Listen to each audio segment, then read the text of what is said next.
Hello guys, welcome back.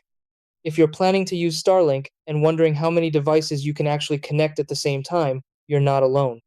A lot of people think there's a fixed limit, but the truth is, it depends on your internet speed, usage, and network setup.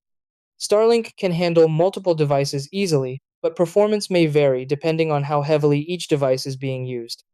The good thing is, with the right setup, you can smoothly run several devices without any major issues. So in the next few seconds, I'll break it down in the simplest way. Try these. Step 1. Understand that there's no strict device limit, but performance depends on bandwidth. Step 2. Check your Starlink speed to estimate how many devices you can support. Step 3. Avoid heavy usage on too many devices at the same time. Step 4. Use a good Wi-Fi router for better distribution of internet. Step 5. Monitor performance and adjust usage if speeds slow down.